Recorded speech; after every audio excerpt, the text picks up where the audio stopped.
കുവൈറ്റിലെ പ്രധാന കേന്ദ്രങ്ങളെ ലക്ഷ്യമിട്ട് ഭീകരാക്രമണ പദ്ധതി സുരക്ഷാ ഏജൻസികൾ പരാജയപ്പെടുത്തി.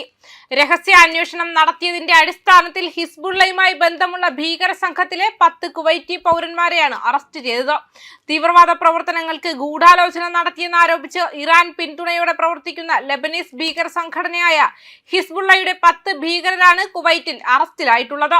കുവൈറ്റിലെ സുപ്രധാന സ്ഥാപനങ്ങൾ ആക്രമിക്കാൻ ഗൂഢാലോചന നടത്തിയെന്ന കുറ്റത്തിലാണ് ഇവരെ അറസ്റ്റ് ചെയ്തിരിക്കുന്നത്. ഈ ആഴ്ച കുവൈറ്റിൽ അറസ്റ്റ് ചെയ്യപ്പെടുന്ന രണ്ടാമത്തെ ഹിസ്ബുള്ള സെല്ലാണിത്.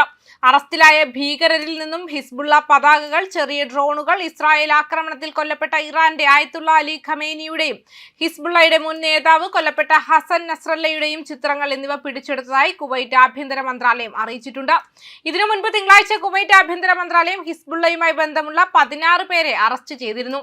വ്യക്തികളെ റിക്രൂട്ട് ചെയ്യാൻ സംഘം ശ്രമിച്ചതായും നിരവധി ആയുധങ്ങൾ, ക്യാമറ, ഡ്രോണുകൾ, മോഴ്സ് കോഡ്, ആശയവിനിമയ ഉപകരണങ്ങൾ എന്നിവ പിടിച്ചെടുത്തതായും ആഭ്യന്തര മന്ത്രാലയം വ്യക്തമാക്കി. അതേസമയം കഴിഞ്ഞ ദിവസം ഹിസ്ബുള്ളയുടെ മറ്റൊരു തീവ്രവാദ സെല്ലിനെ ആഭ്യന്തര മന്ത്രാലയം തകർത്തിരുന്നു. തീവ്രമായ നിരീക്ഷണങ്ങൾക്കൊടുവിൽ സുരക്ഷാ ഏജൻസികൾ നടത്തിയ നീക്കത്തിലാണ് സംഘം വലയിലായത്. 14 കുവൈറ്റ് പൗരന്മാരും 2 ലെബനൻ സ്വദേശികളും ഉൾപ്പെടുന്നതാണ് ഈ സംഘമെന്ന് അധികൃതർ വ്യക്തമാക്കി. രാജ്യത്തിന്റെ പരമാധികാരത്തെ തകർക്കാനും സുരക്ഷ സ്ഥിരപ്പെടുത്താനും ലക്ഷ്യമിട്ടുള്ള അട്ടിമറി പ്രവർത്തനങ്ങൾക്കായിരുന്നു ഇവർ പദ്ധതിയിട്ടിരുന്നത്. പബ്ലിക് പ്രോസിക്യൂഷന്റെ അനുമതിയോടെ നടത്തിയ റെയ്ഡിൽ അത്യാധുനിക ആയുധങ്ങളും മറ്റുപകരണങ്ങളും സുരക്ഷാ സേന പിടിച്ചെടുത്തു.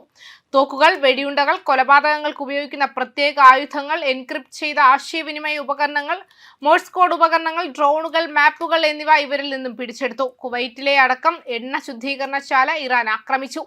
കുവൈറ്റിലെ മിന അബ്ദുള്ള ശുദ്ധീകരണശാലയെ ഇറാൻ ആക്രമിച്ചതിനെ തുടർന്ന് പ്ലാന്റിൽ തീപിടുത്തമുണ്ടായി. ഇറാന്റെ രണ്ടാമത്തെ ലക്ഷ്യം സൗദി അറേബ്യയിലെ ഏറ്റവും വലിയ എണ്ണ കമ്പനിയായ സൗദി അരാംകോയുടെ ഉടമസ്ഥതയിലുള്ള സാംറഫ് ശുദ്ധീകരണശാലയാണ്. മിന അബ്ദുള്ള റിഫൈനറിക്ക് നേരെ ആക്രമണം നടത്തിയതായി കുവൈറ്റ് പെട്രോളിയം കോർപ്പറേഷൻ പ്രഖ്യാപിച്ചു. ഒരു ഡ്രോൺ റിഫൈനറിയുടെ പ്രവർത്തന യൂണിറ്റുകളിൽ ഒന്നിനെ ലക്ഷ്യമാക്കി വന്നതായും തീപിടുത്തമുണ്ടായതായും പറഞ്ഞു. നേരത്തെ ഇറാൻ മറ്റൊരു കുവൈറ്റ് റിഫൈനറിയായ മിന അൽ അഫ്ദമി റിഫൈനറി ലക്ഷ്യമിട്ടിരുന്നു. മിഡിൽ ഈസ്റ്റിലെ ഏറ്റവും വലിയ റിഫൈനറികളിൽ ഒന്നാണിത്. പ്രതിദിനം ഏകദേശം 7,30,000 ബാരൽ ശേഷിയുണ്ട്. ആക്രമണത്തിൽ തീപിടുത്തമുണ്ടായെങ്കിലും അത് നിയന്ത്രണ വിധേയമാക്കി.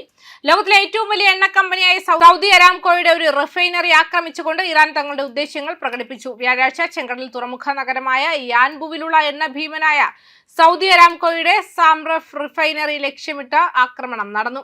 ആക്രമണത്തിന് കുറഞ്ഞ ആഘാതമേ ഉണ്ടായിരുന്നുള്ളൂവെന്നും സൗദി അറേബ്യ പറഞ്ഞു. ഇറാനിയൻ ഊർജ്ജ സൗകര്യങ്ങൾക്ക് നേരെ അമേരിക്കയും ഇസ്രായേലും നടത്തിയ ആക്രമണങ്ങൾക്ക് മറുപടിയായിരുന്നു ഈ ആക്രമണം. ന്യൂസ് ഡെസ്ക് കർമ്മ ന്യൂസ്.